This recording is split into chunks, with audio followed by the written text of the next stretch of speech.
Assalamualaikum warahmatullahi wabarakatuh. Waalaikumsalam warahmatullahi Bersyukur kita wabarakatuh. kepada Allah Subhanahu wa taala dengan mengucapkan alhamdulillahirabbil alamin.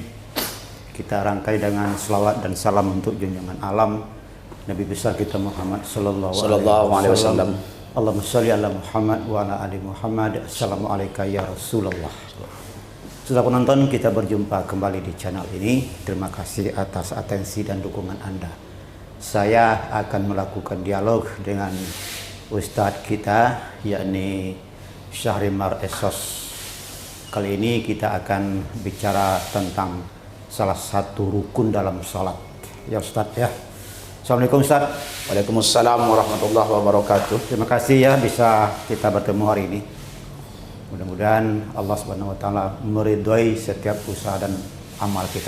Amin ya rabbal alamin. Ustaz, kita akan bicara beberapa menit saja tentang salah satu rukun dalam sholat. Itu ialah, dalam bahasa kita dulu, togak berdiri betul ya, jadi berdiri dengan sempurna.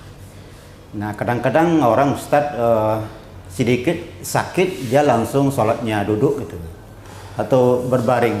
Jadi seperti apa sebetulnya batasan tentang wajibnya orang sholat itu berdiri? Silakan Ustaz. Baiklah, assalamualaikum warahmatullahi wabarakatuh. Alhamdulillah wa syukurillah wassalatu wassalamu ala rasulillah Muhammadin ibni Abdillah wa ala alihi wa sahbihi wa mawalah amma ba'du. Qala Allah ta'ala fil Qur'anil Karim, a'udzu billahi minasyaitonir rajim. Bismillahirrahmanirrahim. Qad aflahal mu'minun ila akhiril ayah ya, tentang orang-orang yang khusyuk di dalam salat. Yang perlu kita pahami adalah para ulama meletakkan berdiri bagi yang mampu di dalam sholat itu pada rukun yang ketiga. Rukun yang pertama kan niat. Rukun kedua adalah takbiratul ihram. Yang ketiga berdiri qiyamun qadirin, berdiri bagi orang yang mampu. Yang pertama, kenapa diletakkan pada rukun solat yang ketiga oleh ulama? Kata ulama, karena kalau masalah niat dan takbiratul ihram itu baik di dalam solat sunat ataupun solat fardu, hukumnya wajib. Adapun berdiri itu kan tidak wajib pada sholat sunat. Ini dia, makanya ulama meletakkan posisinya dalam nomor 3. Artinya apa? Bahwasanya pada sholat fardu wajib berdiri bagi orang yang mampu berdiri. Adapun pada sholat sunat, meskipun dia mampu berdiri, boleh melakukan dalam keadaan duduk, kan begitu. Nah, para ulama menjelaskan mana batasan berdiri. Kan ini dulu kita dudukkan. Batasan berdiri itu adalah bahwasannya dia tegak di atas kedua kakinya dan tidak sampai kepada minimalnya ruku. Minimalnya ruku. Maka tidak dianggap berdiri kalau kayang, atau dia tidak dianggap berdiri kalau dia bergelantungan. Maka dianggap berdiri itu adalah orang yang tegak di atas kedua kakinya meskipun dia bersandar. Walaupun bersandar itu hukumnya kemakruh nanti itu. Tapi yang jelas posisi berdiri itu adalah tegak di atas kedua kakinya. Nah, kalau dikatakan rukun berarti kan dia merupakan satu hal yang harus dilakukan. Nah, dalam agama kita ada yang namanya keringanan, yang mana kalau dia tidak mampu berdiri maka boleh duduk. Namun perlu juga kita pahami bahwasanya para ulama menjelaskan bagi orang yang tidak mampu berdiri tapi mampu kalau diberdirikan. Dia kan susahnya berdiri bisa, tapi dia nanti ketika dari sujud mau berdiri tak bisa. Nah, kalau ada orang yang mengurusnya dan dia harus membayar upahnya, itu ke dalam fikih klasik seperti Anatul Talibin dijelaskan, dia harus membayar upahnya. Saking wajibnya berdiri itu ya. Nah, para ulama menjelaskan seandainya orang-orang tadi tidak bisa berdiri karena uzur, ya karena uzur pertama ini, seperti memang keadaannya dalam keadaan sakit yang tak bisa dia berdiri. Ya. Nah, yang permasalahan kalau ini kan, kalau dia memang tidak mampu berdiri, dia duduk, itu tak ada masalah. Ya. Yang polemik sekarang adalah ketika seseorang itu melangkah dari rumah, berdiri keadaannya, lalu dia membawa kursi sendiri. Kadang-kadang ada masjid yang tidak menyediakan kursi. Ya. Nah, kita yang herannya adalah ketika mereka sampai di masjid, dia langsung duduk. Langsung duduk. Nah, padahal ulama mengatur seandainya dia mampu untuk takbiratul ihram berdiri, dia wajib berdiri. Yeah. Nah, seandainya dia hanya mampu kepada Al-Fatihah, nanti dibahas ulama, bagaimanakah hukumnya seandainya orang itu kalau dia sholat di rumah bisa berdiri semuanya, tapi kalau sholat di masjid berjamaah, dia hanya bisa berdiri pada Al-Fatihah saja. Mana yang lebih utama, dia sholat di masjid atau di rumah? Bahkan ada ulama mengatakan nanti kalau di rumah kan sempurna berdirinya. Kan begitu. Anak sana nanti kan ada ulama yang berpendapat demikian, walaupun mengatakan dalam kitab seperti Fathul Mu'in itu dibolehkan bagi dia untuk sholat berjamaah, saking pentingnya berdiri. Maka perlu juga kita pahami dalam kaedah-kaedah fikih ya, sesuatu yang tidak bisa dilakukan sebagiannya bukan berarti ditinggalkan semuanya. Contoh, ketika terjadi gempa lalu jenazah tidak ditemukan kecuali tangannya saja. Nah, ini tidak menggugurkan kewajiban fardu kifayah yang lain. Artinya apa? Nah, kalau memang tangannya yang didapatkan bukan berarti tidak dimandikan, tidak disolatkan, kan begitu. Wajib ditunaikan seluruh fardu kifayahnya. Apa yang dapat itulah punya kita, kan gitu. Sesuatu yang tidak bisa dikerjakan sebagiannya bukan berarti ditinggalkan seluruhnya. Ini menarik memang, saya lihat di masjid-masjid sekarang ada pengurus-pengurus yang menyediakan kursi. Nah, orang dari sana ketika dari rumah bahkan ada yang bisa mampu pakai Honda gitu. Atau mampu dibonceng bahkan. Padahal dia masih mampu untuk takbiratul ihram dalam keadaan berdiri gitu. Dia langsung duduk saja. Nah, kan dalam kaidah fikih juga ada dituliskan iza dokot tasa'at. Ini kaidahnya. Dalam agama kita apabila sesuatu itu sempit maka akan jadi lapang.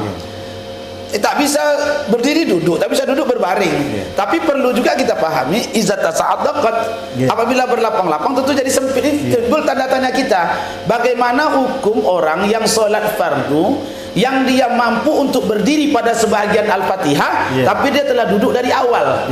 Nah, kan dalam mazhab Syafi'i ini tak bisa diterima nih. Kami dalam mazhab Syafi'i itu berdiri bagi yang mampu sebatas mana dia sanggup berdiri. Nah, contoh begini, dia tidak bisa ruku, tapi dia bisa sujud dengan berdiri, maka dia wajib dalam posisi berdiri ketika membaca Al-Fatihah dan wajib posisi sujud. Dia yang tidak bisa kan cuma ruku. Maka kalau dia tak bisa ruku, ya ruku dengan keadaan yang sebisanya. Kalau dia tidak bisa membengkokkan, ya kalau memang harus pakai kursi, ya pakai kursi, kan begitu. Nah, itu keringanan-keringanan seperti ini yang diberikan. Jadi suatu keringanan itu sesuai dengan ukuran yang dibutuhkan, bukan sesuai dengan keinginan kita langsung gitu. Nah, ini perlu juga diperhatikan oleh pengurus-pengurus masjid untuk mengundanglah para ustadz-ustadz yang bisa menjelaskan ini. Artinya apa? Kalau dia hanya mampu berdiri pada Al-Fatihah, pada ayat dia tak mampu, maka dia baru duduk pada ayat. Tidak mulai dari takbiratul ihram dia telah kan gitu dia. Oke, Ustadz, jadi misalnya orang mampu berdiri sejak dari takbiratul ihram sampai malah baca ayat. Dan dia juga mampu untuk sujud ke bawah. Tapi rukunya tidak bisa. Nah, mungkin bisa enggak Ustadz contohkan itu rukunya seperti apa? Ya, kalau ruku itu kan sesuai dengan kondisi dia. Yang penting kan dia merunduk. Ruku itu kan selagi dia bisa merunduk. Umpamanya dia merunduk, kalau dia merunduk begini bisa. Dia merunduklah walaupun tidak harus seperti kalau yang sunnah itu kan seperti 90 derajat ya. Walaupun dia tidak bisa begitu. Tapi dia tidak boleh duduk. Tapi umpamanya gini, dia mampu berdiri, mampu ruku tapi tak bisa sujud. Maka dia berdiri ketika Al-Fatihah, duduk lalu dia ruku seperti biasa, dia sujud di atas kursinya. Kan begitu dia. Ada juga orang yang memang dia berdiri dari awal, ketika ruku dia langsung duduk di atas kursi.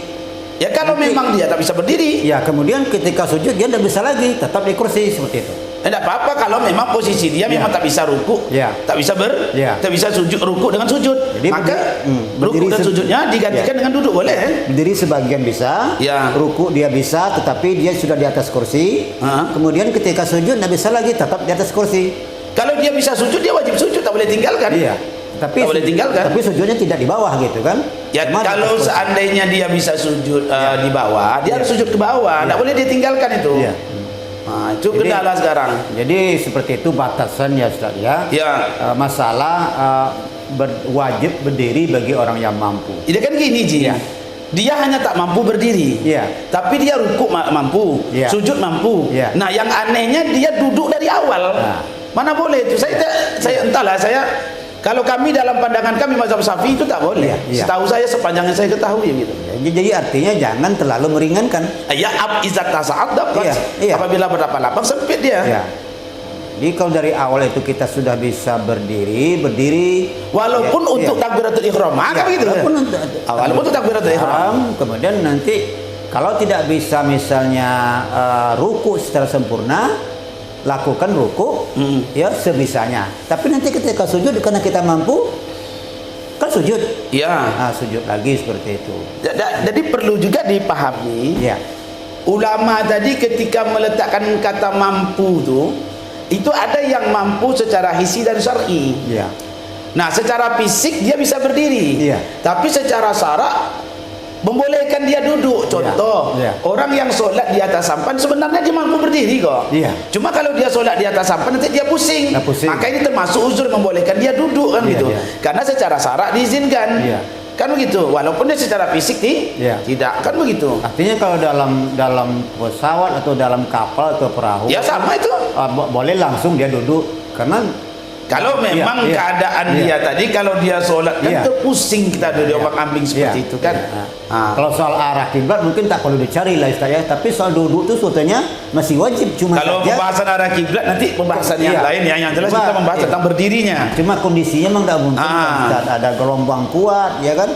Itu tidak bisa. Jadi artinya kita tahu sekarang bahwa untuk sholat wajib itu tidak bisa diringan-ringankan. Tidak bisa. Nah, tapi bagaimana tuh Ustaz terkait dengan pahala misalnya kan? Kalau untuk wajib itu pahalanya berkurang tidak bagi orang-orang yang melakukan sholat itu dengan cara tadi, bisa sebagian duduk, bisa sebagian berdiri? Ya kan begini. Kalau di dalam hadis itu kan sholat orang duduk kan separuh orang akan berdiri. Nah, tapi kita perlu juga diingat. Kadang-kadang uzur itu kan di luar kekuasaan kita. Betul. Nah, kita juga memandang hadis lain. Contoh, orang yang biasanya dia sholat berjamaah lalu tidak bisa hadir jamaah, itu disebabkan oleh cuaca atau keadaan dia sakit. Nah, kan ada hadis juga yang berbunyi orang yang sakit itu kan mendapatkan pahala sebagaimana dia sehat. Nah, artinya apa? Mungkin hadis ini juga harus dihadapkan dengan hadis lain gitu. Karena ini kan uzur yang di luar kekuasaan kita. Walaupun hadis ini kan seakan-akan memberikan motivasi, atau bisa saja dalam sholat sunat. Kalau seandainya dalam sholat wajib, tentu kita akan lihat dari hadis yang lain. Nah, kan begitu. Bukan berarti mungkin barangkali umum semua. Karena kita lihat juga ada hadis yang lain, orang yang sebetulnya ingin melakukan itu dicatat amalnya sebagaimana dia sehat, kan begitu. Jadi artinya kalau orang yang sakit, benar-benar sakit tadi, dia terpaksa sholat duduk atau berbaring, itu pahalanya tidak berkurang misalnya Ustaz. Ya kalau berdasarkan dilihat dari hadis lain yang dicatat dia sebagai kecuali dia memang tak biasa sholat di masjid, tak biasa sholat begitu lain cerita kan. Ini sekarang memang sholat berjamaah telah menjadi kebiasaannya. Satu contoh sholat jamaah lah kan. Nah, seandainya dia tidak bisa datang karena hujan, karena apa, pahalanya telah dicatat oleh Allah. Walaupun nanti secara hakikat mungkin hanya Allah yang tahu. Dia kan kadang-kadang yang menang dengan merasa menang kan beda. Dia sama-sama menang, atau umpamanya sama-sama dapat pisang, cuma satu tandan, satu satu buah kan gitu. Yang penting dia dapat pisang gitu. Lalu bagaimana dengan sholat yang sunnah, Ustaz? Ada orang yang memang tidak sakit dia, tapi dia langsung duduk. Itu tepat untuk digunakan hadis demikian. Baru di tempat dia itu baru dia separuh dari orang orang berdiri. Kan begitu. Karena kan akan berbeda tingkatan takbunnya. Kan takbunnya berbeda. Karena orang duduk santai. Orang berdiri kan ada takbunnya. Ada keletihannya, ada karena posisi berdiri gitu. Tapi bagi orang yang sholat sunat, dia umpamanya mampu berdiri, dia duduk, boleh. Rasulullah saja sholat sunat di lambung yang kanan kok, jangankan duduk lagi baring dia malahan kan. Itu yang diperkirakan separuh pahalanya. Tapi kalau dia langsung mampu berdiri, dia mampu berdiri, kemudian dia sholat duduk, dalam sholat fardu separuh pahalanya. Kemudian dia dia memang tak mampu berdiri, dia sholat sunnah, tentu pahalanya sama juga dengan yang berdiri seperti itu. Ya kalau dilihat dari kebiasaannya, kan Allah kan maha adil. Allah tidak akan menghukum hambanya pada tempat yang di luar kekuasaannya, kan begitu. Itu artinya bagi orang-orang memang biasa dia sholat sunnah duduk, ya silakan aja ya Ustaz ya. Silahkan saja, walaupun dia mampu berdiri, dia duduk tidak ada masalah. Yang jadi masalah meringan-ringankan pada fardu. Pada fardu kan qiyamu liqadirin. Selagi dia mampu, seandainya dia mampu dengan harus dibayar, ya dia bayar orang untuk memberdirikannya. Kan begitu kalau dalam fikih-fikih mazhab Syafi'i, kan begitu. Yang saya herankan kok digampang-gampangkan. Dari rumah dia datang jalan kaki megang kursi, tiba di masjid takbiratul ihram duduk. Nah, saya tak, siapa ulama yang menjamin kesahan sholatnya gitu. Kita kan harus ikut ulama. Kalau kita tidak ikut ulama, siapa yang menentukan sholat sah atau tidak? Seperti itu. Kan begitu. Memangnya kita nggak bisa lah. Kan sah dan tidak itu kan dari ulama kita merujuk. Jadi mungkin pengurus masjid itu di dalam penyediaan kursi itu perlu juga diberikan pengarahan ya Ustaz ya. Itu susah juga kita itu mungkin melalui MUI untuk disurati atau memang mereka memanggil guru untuk menjelaskan di masjid mereka gitu.